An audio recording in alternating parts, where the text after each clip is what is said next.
même Bon, ridiculisons on pas. va revenir un petit peu sur les bases.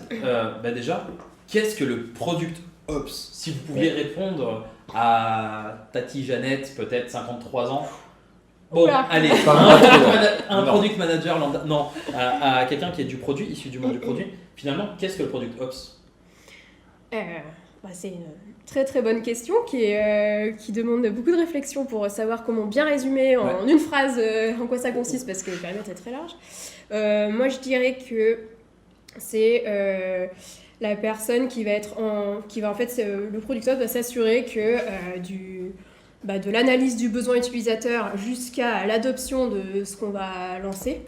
On suit la bonne direction et on prenne toutes les bonnes décisions le plus rapidement possible en fait. Et du coup ça permet de dire par là que le périmètre il est extrêmement large, extrêmement vaste parce qu'entre ces deux étapes il y a énormément de monde qui sont investis dans toute cette chaîne. Et l'enjeu, c'est de faire en sorte que les équipes elles arrivent à se dégager du temps pour vraiment se consacrer sur la valeur utilisateur, sur ce qui peut vraiment générer de l'impact. Voilà, je dirais que c'est ça un peu ma définition.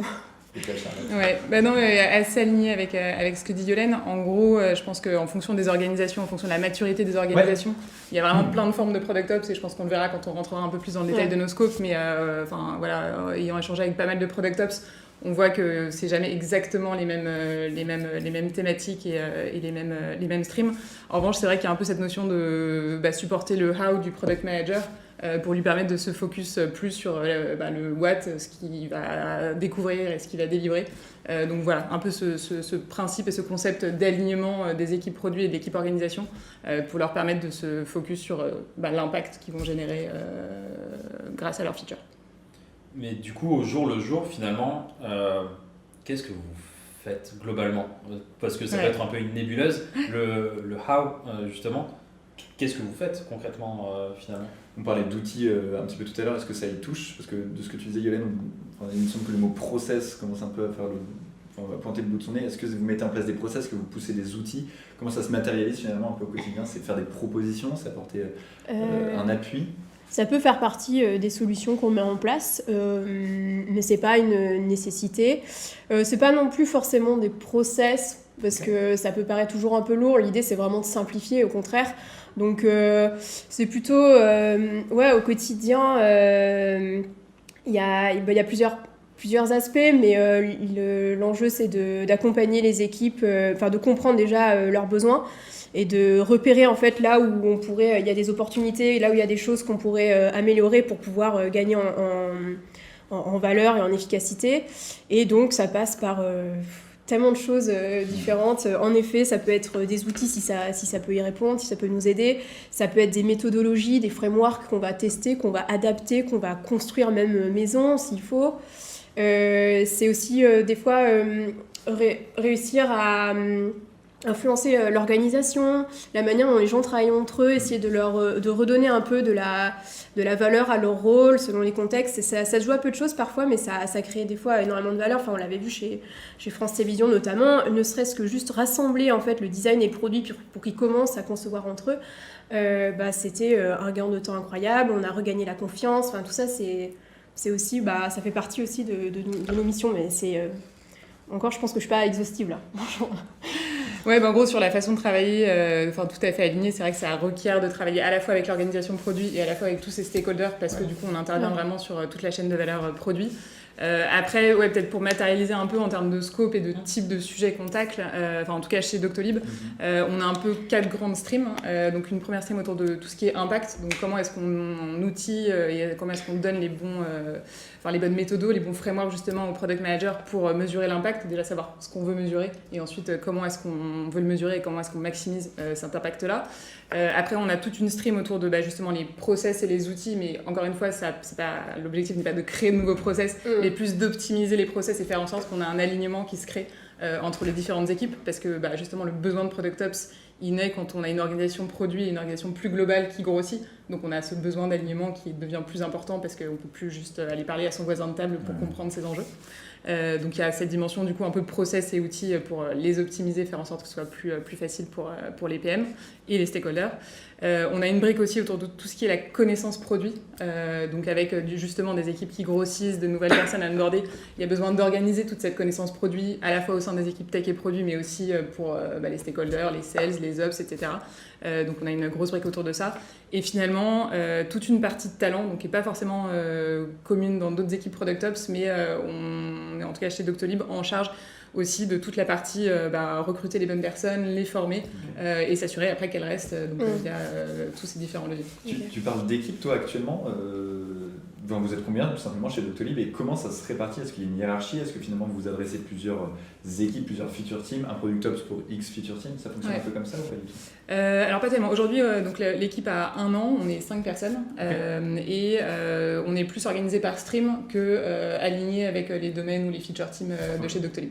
Donc ça, c'est peut-être un besoin qui viendra au fur et à mesure avec l'organisation à la fois Product Ops et l'organisation produit qui grossit. Mais pour l'instant, tous les membres de l'équipe sont transverses et du coup sont plus alignés avec une des streams que j'écrivais tout à l'heure qu'avec l'organisation produit.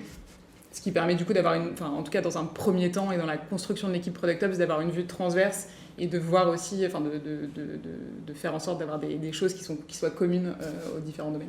Et tu es rattaché au CPO du coup de Doctolib? Oui, tout à fait. Ça marche. Donc c'est vraiment une composante complètement produit finalement de... Oui, c'est une équipe produit à part entière. Donc on a, chez nous, qui reporte au CPO, il y a les Product Managers, il y a Product Operations, Product Data, Product Design, et voilà, c'est une des équipes. Mais vas-y. C'est pareil de côté Ubisoft, où je suis rattachée aussi aux produits. Je voulais peut-être juste rebondir aussi sur les différentes briques, parce que c'est pas toujours pareil selon les Product Ops. À chaque fois, je trouve ça hyper intéressant de savoir comment c'est organisé, surtout que c'est des questions que je me pose aujourd'hui, puisque je pense que je suis au niveau là où tu étais il y a 1 an quand tu es arrivé chez Doctolib. Là, l'idée, c'est de... en fait, je me pose plein de questions sur la manière dont on va construire l'équipe.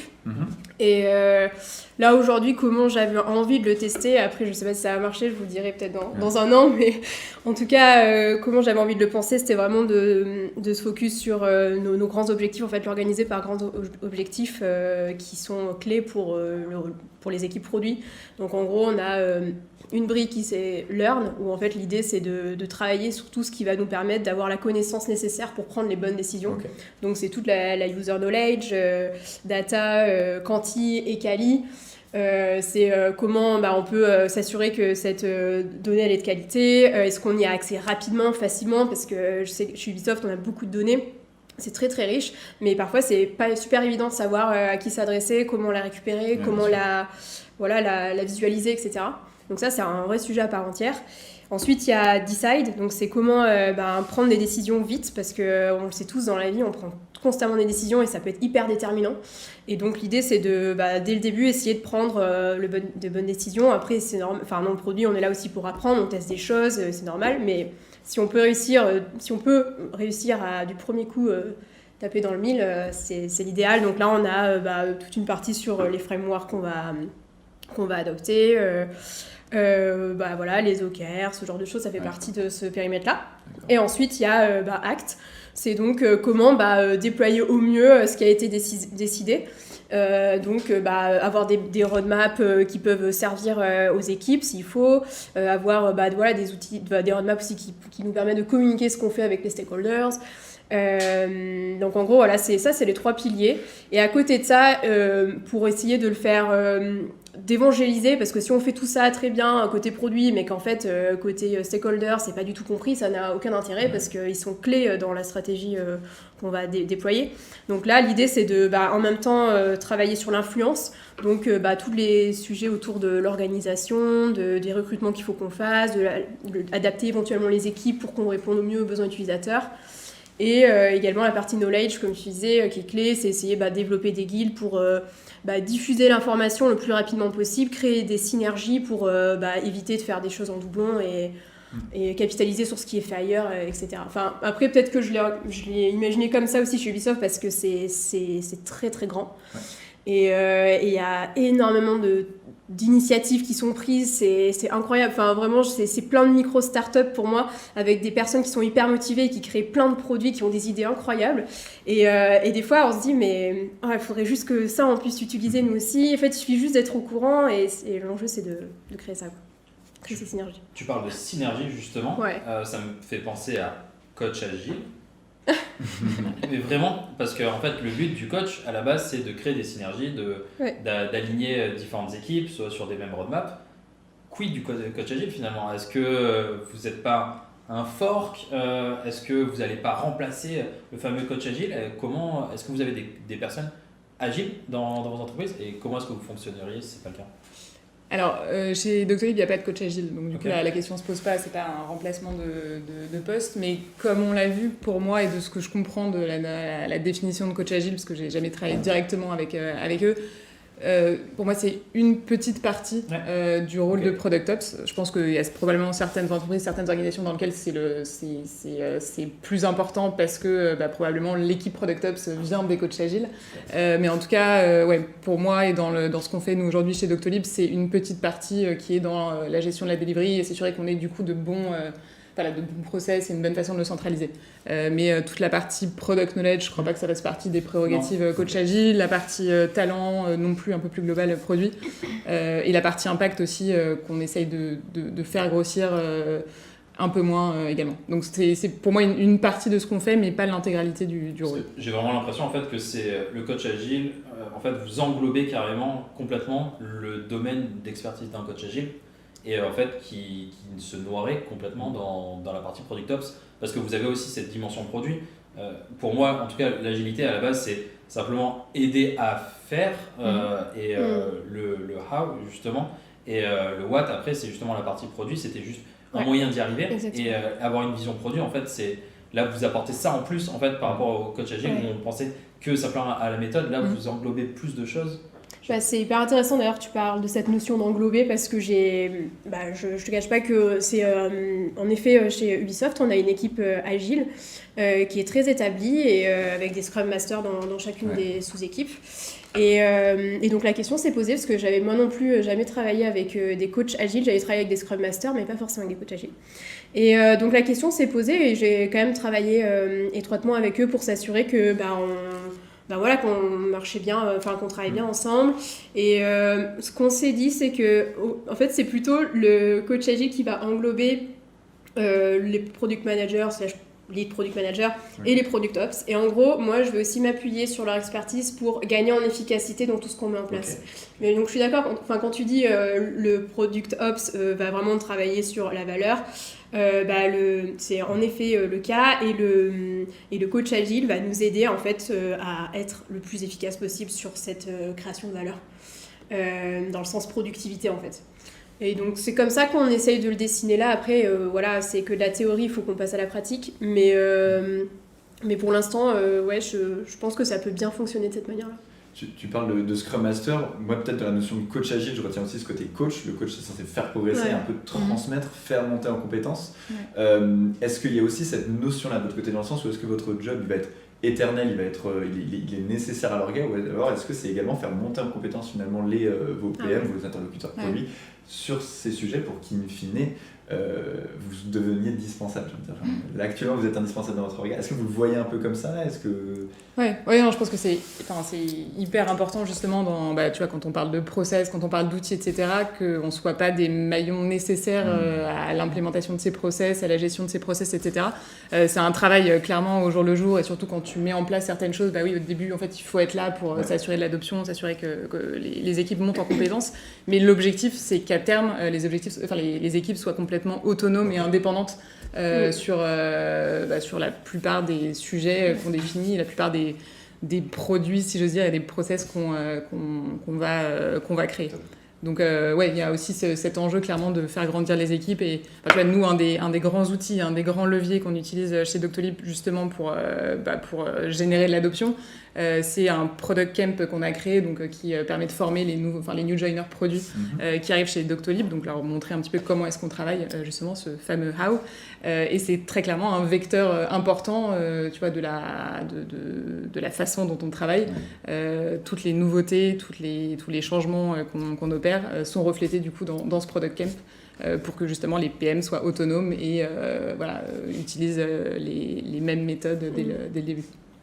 On a une question du chat de Rem qui vous demande à vous deux justement d'où est né en fait ce métier de Product Ops par rapport à ce que vous voyez. Est-ce que ça vient de vos cerveaux, de vos retours d'expérience, de votre par rapport à quoi? Parce que justement là tu l'as dit par exemple chez FTV, ça a été créé petit à petit. Complètement. Je pense que Doctolib potentiellement aussi. Est-ce que c'était une vraie volonté? On s'est dit, ok, on va faire du Product Ops comme on veut un Product Marketing Manager, ou alors ça a été créé petit à petit, vous étiez juste Product Manager, et en fait on avait besoin de ça, et vous avez approfondi cette problématique-là?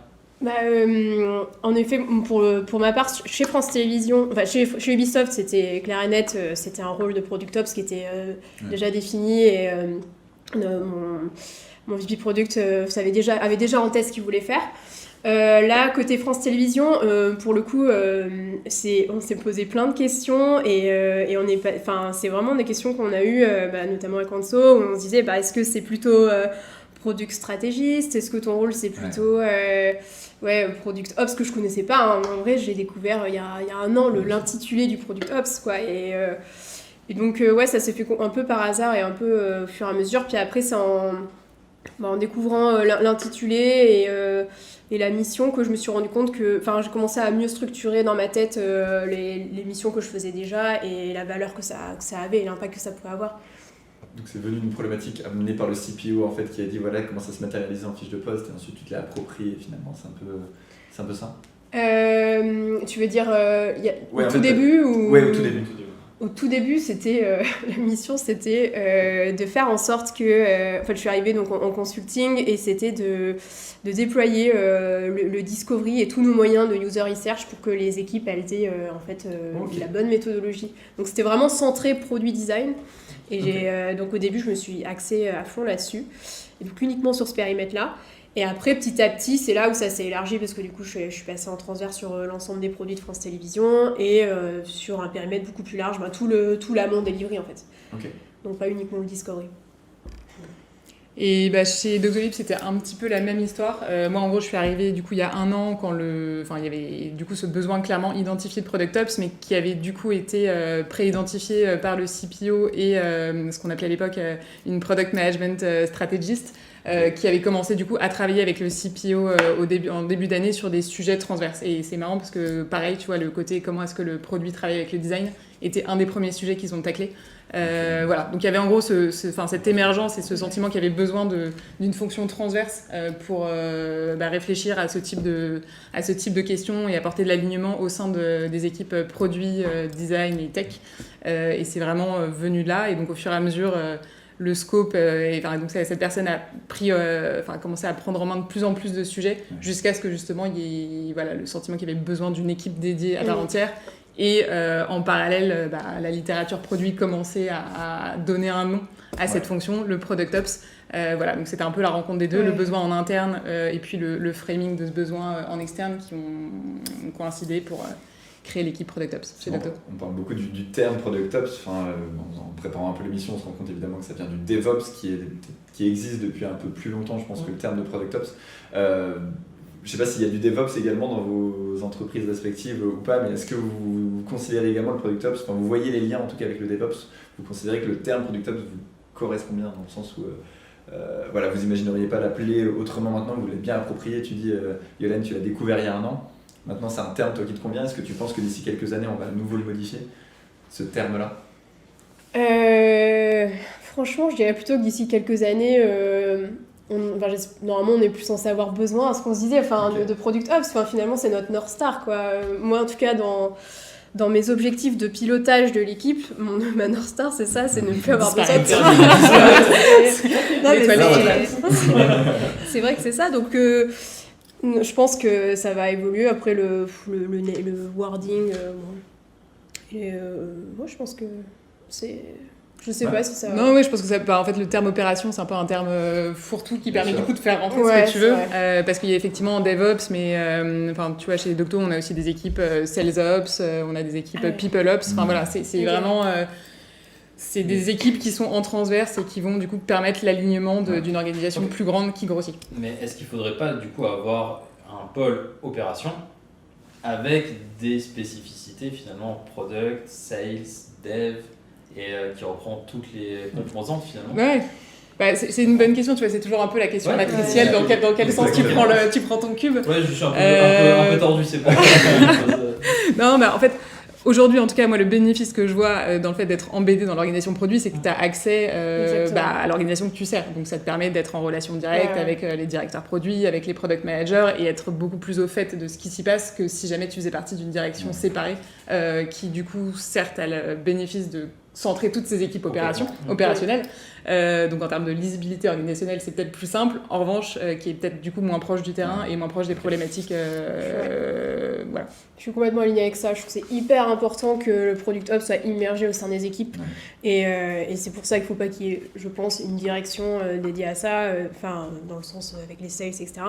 C'est vraiment faire partie en fait des petits squads et être vraiment immergé et pouvoir comprendre leurs besoins et travailler avec eux au quotidien, c'est essentiel.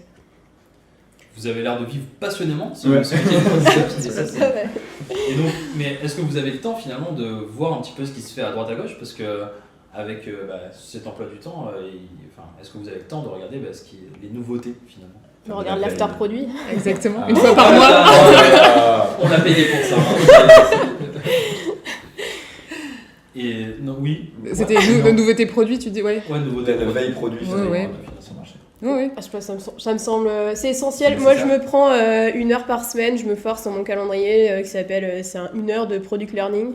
Et du coup, je lis tous les articles que j'ai pingés toute la semaine, que j'ai jamais le temps de lire. Je les lis en 1 heure. Parce qu'en fait, c'est hyper inspirant.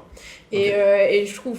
j'en ai besoin parce que des fois, je tombe sur quelque chose et je me dis, mais c'est génial cette vision. Il faut qu'on essaye.